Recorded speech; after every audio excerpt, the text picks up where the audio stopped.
Es posible distorsionar tanto la mente sobria de una persona, hasta el punto de llevarla a empuñar un arma y salir a matar. La historia de hoy demuestra, con crudeza, que sí lo es. Cuesta imaginar un ataque más despiadado y carente de sentido. Es difícil seguir confiando en los demás cuando alguien que parece completamente normal puede ocultar a un verdadero psicópata sediento de sangre. A veces, el amor se convierte en una fuerza destructiva, impredecible, que arde por dentro hasta consumir la razón. En ciertos individuos, esas emociones se desbordan, se transforman en una fuerza incontrolable, oscura, letal.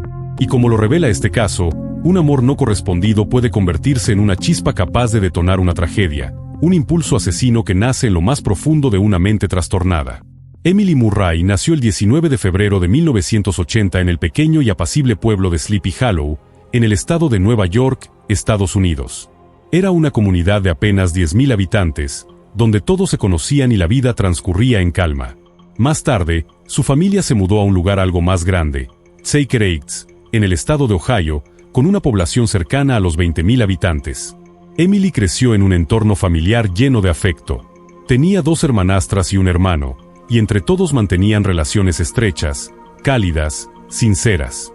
El padre de Emily ocupaba un puesto importante como director de un centro de investigación científica en una universidad local, lo que garantizaba a la familia una vida estable, cómoda, sin sobresaltos.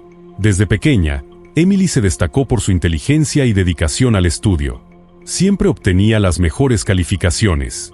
Admiraba profundamente a su padre y compartía con él una pasión por el conocimiento.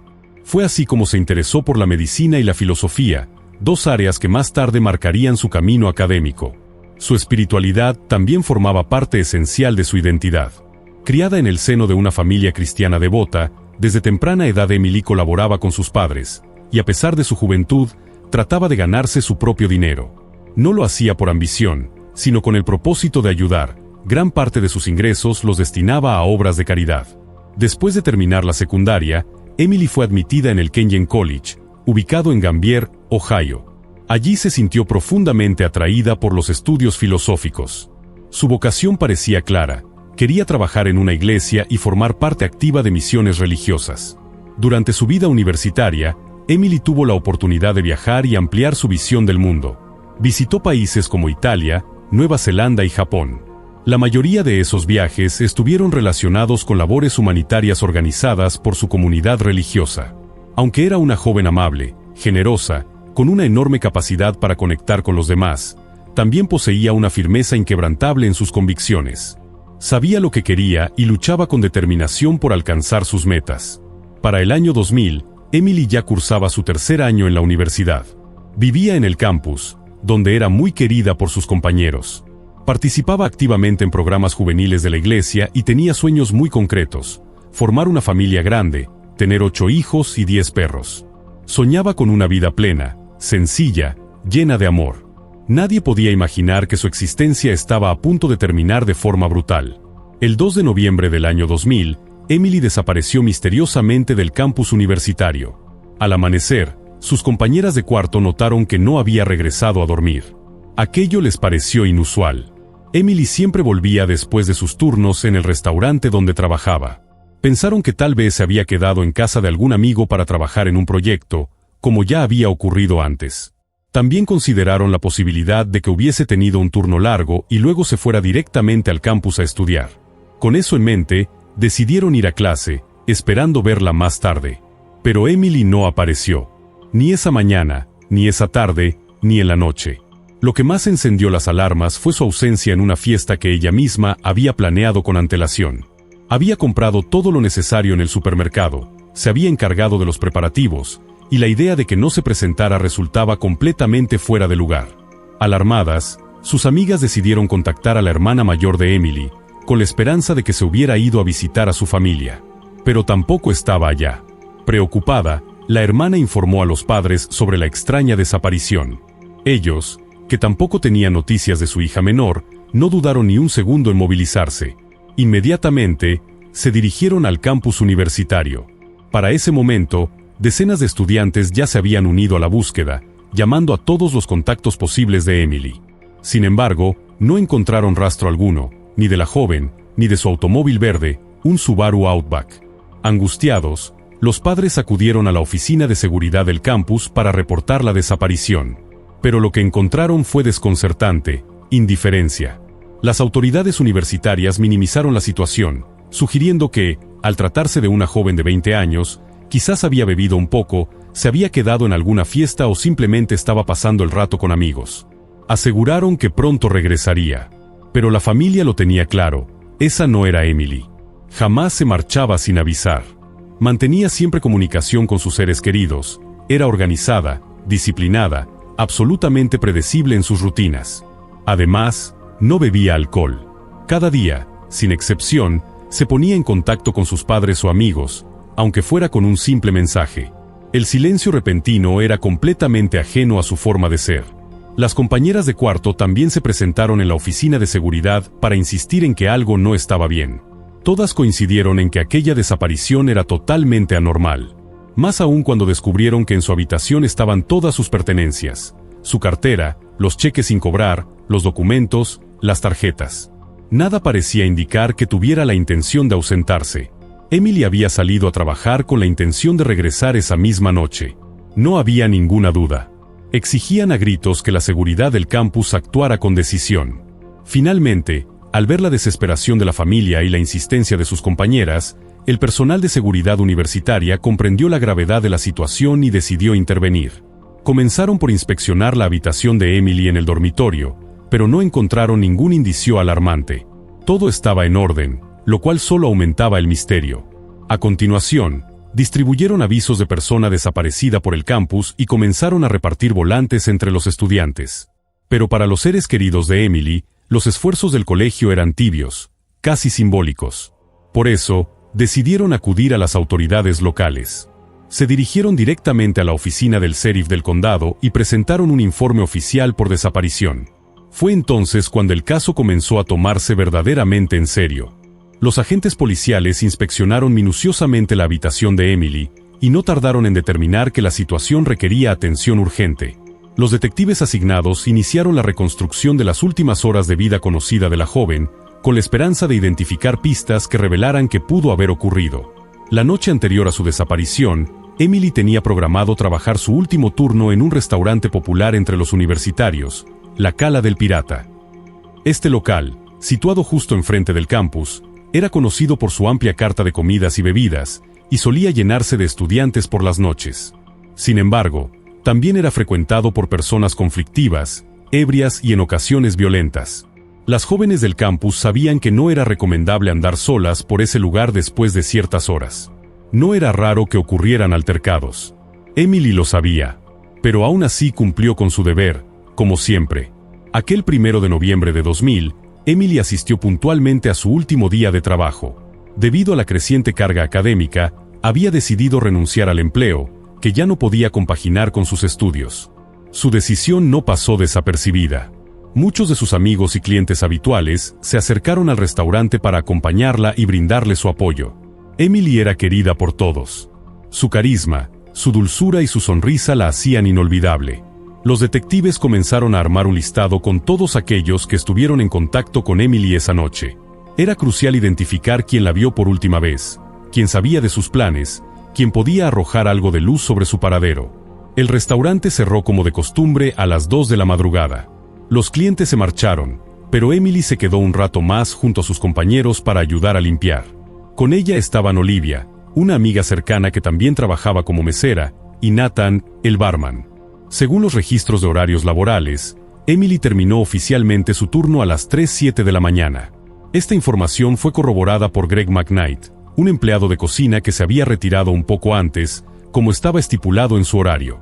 Olivia confirmó que cerca de las 3 comenzaron a irse cada uno a su casa. Nadie acompañó a Emily esa noche. Lo más inquietante es que Emily nunca llegó a su dormitorio. Desapareció en el trayecto. Se esfumó sin dejar rastro. ¿Qué ocurrió en ese lapso? ¿Quién se cruzó en su camino? ¿Por qué nadie la volvió a ver? La frustración de los padres de Emily crecía al mismo ritmo que su angustia. Consideraban que la investigación avanzaba con lentitud, sin convicción. Por su parte, los detectives empezaron a recibir información confusa, incluso contradictoria. Algunas pistas abrían nuevas líneas de investigación, pero también surgían rumores inquietantes, Había quienes pensaban que tal vez Emily se había ido por su cuenta, que tal vez había abandonado la ciudad de manera voluntaria. Esa posibilidad cobró fuerza cuando los investigadores descubrieron que Emily había enfrentado ciertas dificultades emocionales. No se trataba de un diagnóstico clínico severo, pero sí de episodios depresivos vinculados al estrés académico y laboral. A esto se sumaba una ruptura reciente con su exnovio, Adam, que había dejado una huella en su estado de ánimo. Todo eso dibujaba un panorama delicado. Con esta nueva información, los detectives decidieron registrar nuevamente su habitación. Allí encontraron varias cartas que despertaron sospechas. Algunos de los escritos tenían un tono ambiguo, contradictorio, incluso melancólico. Por primera vez, se contempló la posibilidad de que Emily hubiese optado por quitarse la vida. El momento parecía propicio. Había renunciado a su trabajo, se había despedido de muchos amigos, y algunas frases escritas daban a entender que cerraba una etapa. Pero quienes conocían verdaderamente a Emily rechazaron rotundamente esta hipótesis. Sus padres le expresaron con claridad. Durante los episodios depresivos, su hija tendía a aislarse de forma gradual, evitando a la familia, alejándose lentamente. Pero en las últimas semanas, eso no estaba ocurriendo. Al contrario, Emily se mostraba animada, habladora, participativa. Había retomado el contacto habitual con todos. La decisión de dejar el restaurante, lejos de ser una señal de rendición, era para ella una oportunidad de retomar el control. Sentía que por fin tendría más tiempo para estudiar, para descansar, para centrarse en sus metas. Era una luz al final del túnel. Y sus amigos confirmaron esa versión. Aseguraron que Emily ya había superado la separación con Adam, que incluso había dejado de tomar la medicación que se le había prescrito tiempo atrás.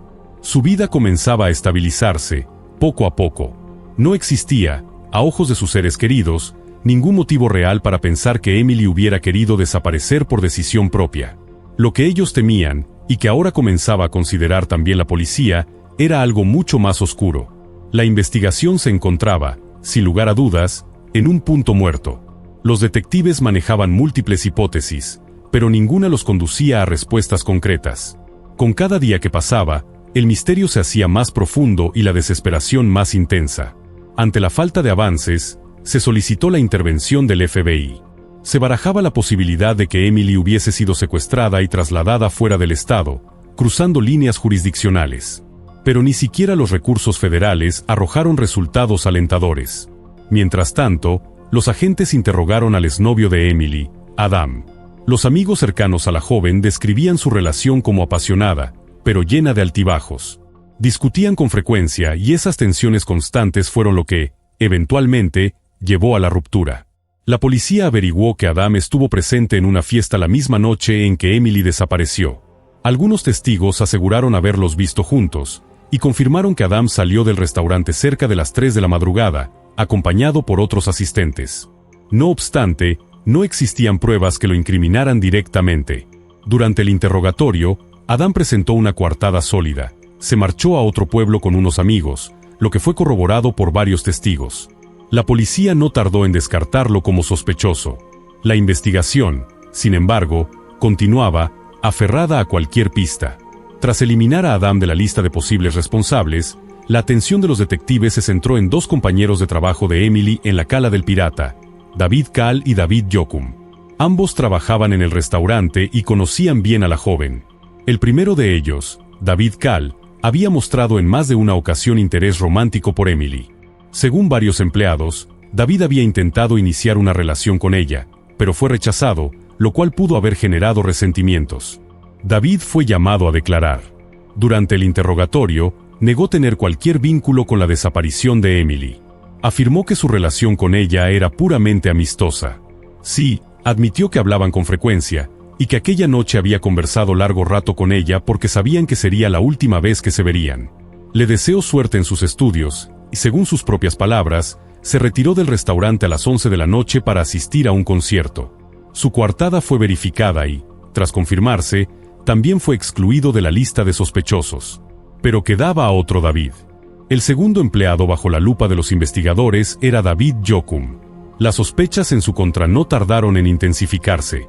Varias trabajadoras del restaurante señalaron que Jokum tenía un historial problemático en su trato con mujeres. Había sido insistente, incómodo, incluso hostigador. Intentaba iniciar relaciones con compañeras de forma agresiva y, ante el rechazo, reaccionaba con evidente hostilidad. Su conducta generaba temor.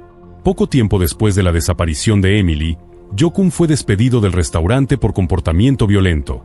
Greg McKnight, empleado de cocina, declaró que David hacía comentarios inapropiados y que ya antes había hecho propuestas perturbadoras a otras compañeras. Greg no tenía dudas. Para él, David Jo-kun era el principal sospechoso. Sin embargo, la noche de la desaparición, nadie lo vio en el restaurante. Eso no lo eximía, por supuesto. La policía contemplaba la posibilidad de que hubiera estado esperando a Emily afuera, al acecho, oculto en la oscuridad. Fue citado a declarar. Contra todo pronóstico, Jo-kun presentó una coartada que fue verificada por varias personas. Al confirmarse, también él fue eliminado de la lista de posibles implicados. La investigación volvía al mismo callejón sin salida. Los principales sospechosos estaban descartados.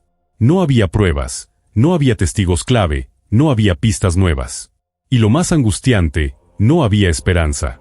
Algunos detectives, enfrentados a la falta de evidencias, comenzaron a insistir en la hipótesis de que Emily se había ido voluntariamente para empezar de nuevo en otra ciudad.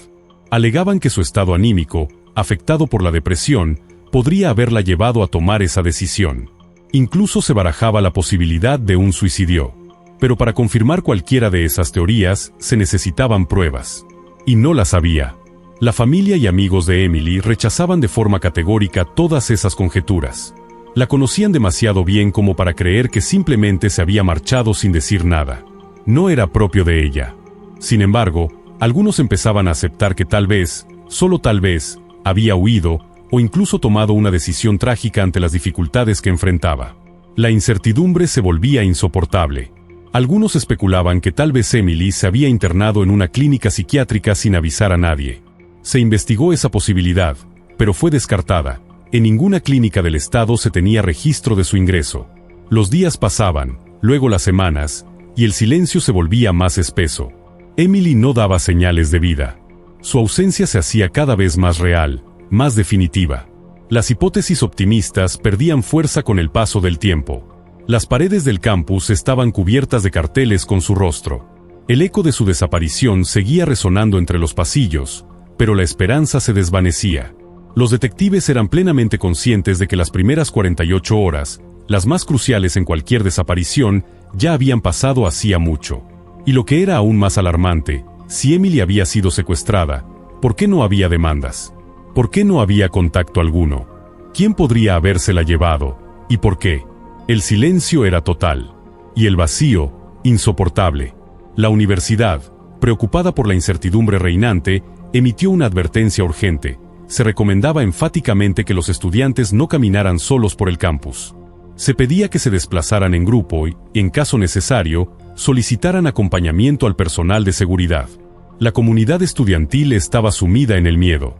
Nadie entendía qué había ocurrido con Emily. Nadie sabía si la amenaza seguía presente. Para la familia Murray, este periodo fue un auténtico calvario. Las noches se hicieron eternas. Los padres de Emily perdieron el sueño, la paz, la esperanza. Vivían sumidos en una angustia constante, buscando respuestas que nunca llegaban. Hicieron todo lo que estuvo a su alcance, movieron cielo y tierra, pero el silencio seguía reinando. El tiempo pasaba. Un mes entero sin noticias, sin señales de vida, sin una sola pista clara. Hasta que, finalmente, algo sucedió. El 11 de diciembre del año 2000, una revelación inesperada cambió por completo el rumbo de la investigación. Todo comenzó con un accidente menor, ocurrido semanas antes, a las afueras del pequeño poblado de Rey, en el condado de Vinton, estado de Ohio. Fue un choque sin mayores consecuencias.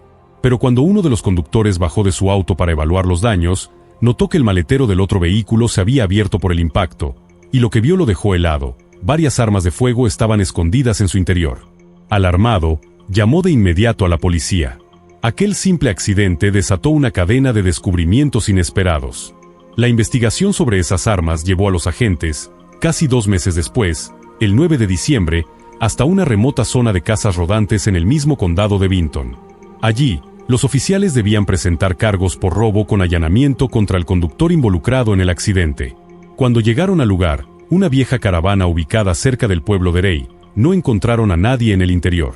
El tráiler parecía abandonado. A su alrededor, solo había vehículos oxidados y restos de chatarra, pero uno de los autos llamó la atención de inmediato, un Subaru verde, en perfecto estado. Al revisar el número de matrícula en la base de datos, se confirmó lo impensable: era el auto de Emily Murray, reportado como desaparecido desde hacía más de un mes.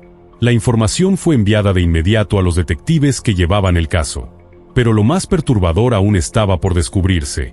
El dueño registrado de aquel tráiler resultó ser Greg McKnight, un joven de 24 años que trabajaba como cocinero en la Cala del Pirata. Sí, el mismo Greg que había testificado en la investigación inicial. El mismo que había intentado desviar la atención culpando a sus compañeros. Los detectives, armados con una orden judicial, entraron al tráiler por una de las ventanas. En cuanto pisaron el interior, un hedor insoportable los envolvió. Era el inconfundible olor de la muerte. Las paredes tenían manchas de sangre. El lugar era un caos.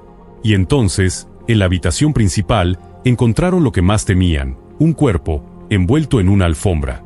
Era el cadáver de Emily. Había pasado más de un mes desde su desaparición.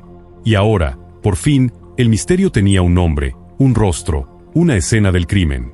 Los agentes se enfrentaban al doloroso deber de comunicar la noticia a la familia. La devastación fue absoluta. Los Murray se aferraban a la esperanza hasta el último instante. Soñaban con ver regresar a su hija. Pero ahora, ese sueño se había roto para siempre. Greg McKnight fue arrestado de inmediato como principal sospechoso del asesinato. Durante el interrogatorio, se mostró evasivo, frío, controlado. Respondía con frases cortas, calculadas. Pero cuando los detectives le informaron que habían hallado el cuerpo de Emily y su vehículo, su actitud cambió, dejó de cooperar y exigió la presencia de un abogado. El hecho de que Greg ya estuviera implicado en un caso de robo con allanamiento facilitó su detención preventiva. No podía fugarse. Fue encerrado sin derecho a fianza, mientras se recababan todas las pruebas necesarias para esclarecer lo sucedido. El tráiler fue sometido a una inspección exhaustiva por parte de los peritos forenses. Encontraron una vaina de bala, restos de sangre y un orificio de disparo en una de las paredes. Todo apuntaba a que Emily fue ejecutada allí mismo. El informe del médico forense lo confirmó poco después. La joven había muerto a causa de un disparo en la cabeza. Un solo tiro. Preciso. Letal. Pero el horror aún no había terminado. 2 días después, los investigadores decidieron extender la búsqueda. Examinaron la zona circundante, un terreno de casi 2 acres. Buscaban el arma homicida, pero lo que encontraron superó cualquier expectativa. Mientras inspeccionaban el sistema de abastecimiento de agua, drenaron un pequeño pozo, y ahí, entre el barro y los escombros, emergieron más restos humanos. Pero esta vez no eran de Emily. Se trataba de un esqueleto distinto, con huesos más gruesos, más pesados. Probablemente, un hombre. Los restos estaban dispersos por todo el terreno. Las autoridades se dieron a la tarea de recolectarlos y analizarlos. Pronto surgió un nombre: Gregory Julius. Un joven de 20 años que había desaparecido meses atrás en la localidad vecina de Chillicothe, también en Ohio. Su novia fue quien reconoció parte de la ropa hallada en los restos. Luego, el análisis forense confirmó su identidad. Los paralelismos con el caso de Emily eran inquietantes. Julius también había salido de casa sin dejar rastro. Su desaparición había sido tratada como un misterio menor. Ahora, su cadáver yacía en el mismo terreno donde fue hallado el cuerpo de Emily. ¿Cuántas víctimas más habría? Lo que hasta entonces parecía una desaparición aislada, comenzaba a revelar algo mucho más oscuro. Una pesadilla en expansión. Una verdad que apenas comenzaba a emerger. La noche en que Gregory Julius desapareció, se dirigía a una fiesta en el estado de Ohio acompañado por un viejo amigo, Greg McKnight, el mismo trabajador de cocina en cuyo tráiler fueron hallados más tarde 2 cuerpos. En ese momento, nadie sospechaba del joven cocinero. Cuando comenzaron las búsquedas de Julius, McKnight fue llamado a declarar. 2 días después, se presentó en la estación policial. Afirmó no saber nada sobre el paradero de su amigo. Aseguró que Julius se había marchado de la fiesta con un grupo de personas desconocidas y que desde entonces no lo volvió a ver. La policía, al no contar entonces con pruebas sólidas, no pudo vincularlo al caso. Lo dejaron libre. Pero todo cambió cuando el cuerpo de Gregory Julius fue encontrado cerca del tráiler de McKnight. Fue citado nuevamente. Durante el interrogatorio, Greg mantuvo la misma actitud fría y calculadora. Respondía con frases medidas, cuidadosamente pensadas, evitando cualquier declaración que pudiera incriminarlo. Los detectives estaban convencidos de que mentía. Lo vieron claro, ocultaba algo. Jugaba con el tiempo. Pero ahora, el tiempo estaba en su contra. La evidencia se acumulaba. Además del cadáver, en el terreno alrededor del tráiler se hallaron bolsas con pertenencias personales de Julius. Ropa, objetos, identificaciones. Todo lo ataba directamente a Greg McKnight. Aquel joven aparentemente inofensivo ya no podía esconder su historia. Una historia marcada por la violencia y el crimen.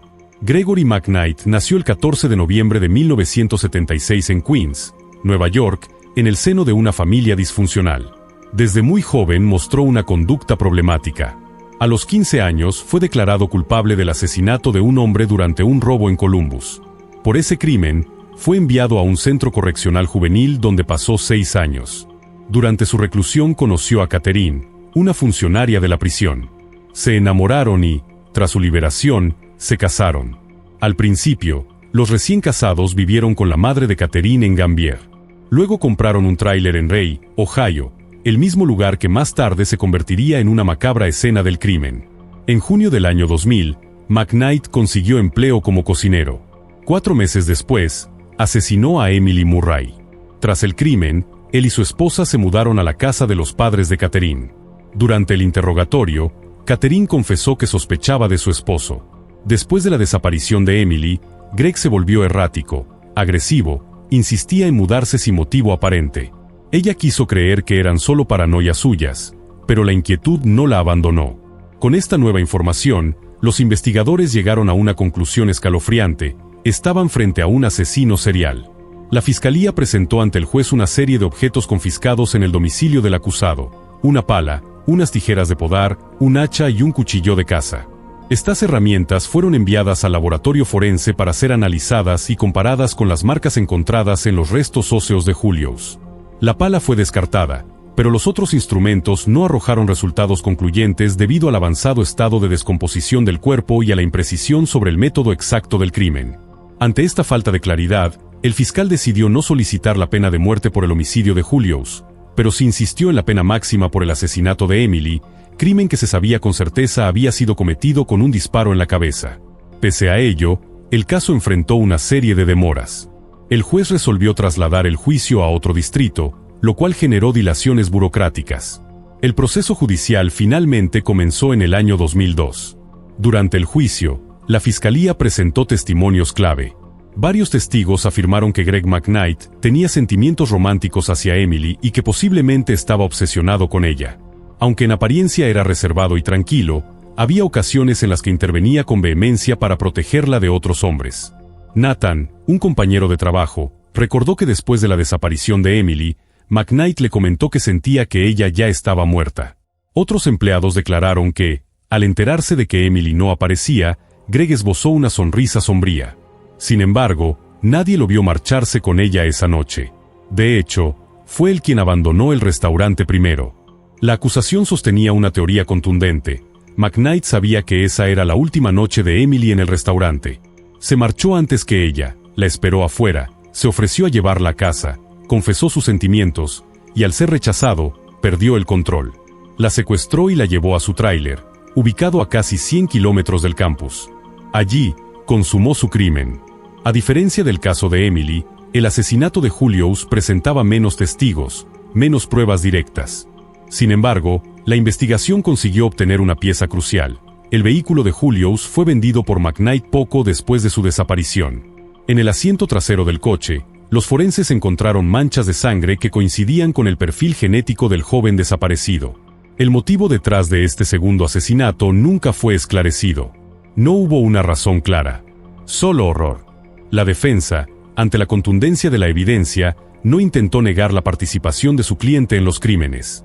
En su lugar, intentó una estrategia diferente. Alegó que Greg padecía trastornos mentales que le impedían comprender la magnitud de sus actos. Argumentaban que su deterioro emocional lo llevaba a actuar sin control. En un giro desesperado, el abogado defensor intentó incluso ensuciar la memoria de Emily, sugiriendo que ella tenía tendencias autodestructivas y que, supuestamente, McKnight solo había cumplido su voluntad de morir. Estas declaraciones generaron indignación. La familia de Emily, presente en la sala, no podía creer lo que escuchaba.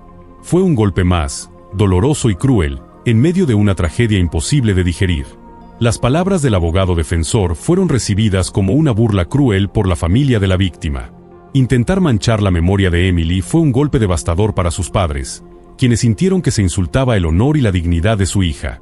A pesar de los múltiples intentos de la defensa por manipular la narrativa, el jurado no titubeó, respaldó de manera contundente la versión de la fiscalía. Greg McKnight fue declarado culpable de asesinato en primer grado por la muerte de Emily Murray, y también por el asesinato en primer grado de Gregory Julius. A esto se sumaron cargos por secuestro, destrucción de pruebas y robo. El conjunto de delitos representaba una vida marcada por la violencia, el desprecio por la vida ajena y la absoluta falta de remordimiento.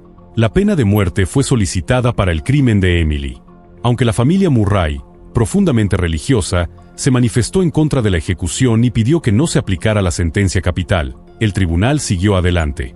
McKnight fue condenado a morir mediante inyección letal.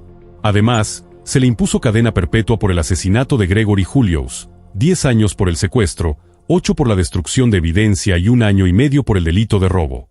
Después de conocerse el veredicto, comenzó una larga cadena de apelaciones. Sin embargo, ninguna prosperó. La sentencia fue ratificada en cada instancia judicial. El tiempo pasó, y Greg McKnight seguía vivo. Más de 2 décadas han transcurrido desde aquella noche maldita, y el asesino continúa aguardando su destino en el corredor de la muerte. En 2015, McKnight declaró públicamente que deseaba ser ejecutado. Dijo estar listo para morir por sus crímenes. Pero, meses más tarde, se retractó. En 2020, cambió radicalmente su discurso. Alegó que el juicio fue injusto, que estuvo viciado por prejuicios raciales. Afirmó que los miembros blancos del jurado actuaron con parcialidad y lo trataron con desprecio. Buscaba, una vez más, cambiar la historia. Lo cierto es que este hombre, un criminal frío y calculador, responsable de la muerte de al menos 2 personas, y posiblemente más, sigue esperando en la sombra. Los detectives no descartan que haya otras víctimas. Sospechan que su historial puede ser aún más oscuro de lo que ya se sabe. Los padres de Emily, pese al paso de los años, siguen sin encontrar respuestas. No comprenden qué pudo llevar a ese hombre a arrebatarles a su hija. Dudaban incluso de que Greg estuviera realmente obsesionado con ella. Tienen otra teoría. Creen que tal vez Emily descubrió un secreto que él intentaba ocultar a toda costa.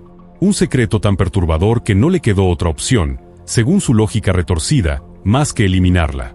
Existe también una hipótesis aún más siniestra. Algunos sostienen que Greg sentía un odio profundo hacia los estudiantes del campus universitario. Muchos de ellos, como Emily, provenían de familias acomodadas, con un futuro brillante por delante. Quizá, para Greg, Emily fue una especie de símbolo. Una figura sobre la que proyectó su resentimiento, su frustración, su furia contenida. A pesar de todo, los padres de Emily han logrado mantener la fe. Creen que, de alguna manera, la muerte de su hija no fue en vano. Que su sacrificio permitió detener a un asesino en potencia, salvando así muchas otras vidas. En su dolor, encuentran consuelo en la justicia, en la fe y en la esperanza de que la historia de Emily inspire a otros a no mirar hacia otro lado frente al mal. Gracias por acompañarnos. Cuídense mucho, y nos vemos en el próximo episodio, True Crime.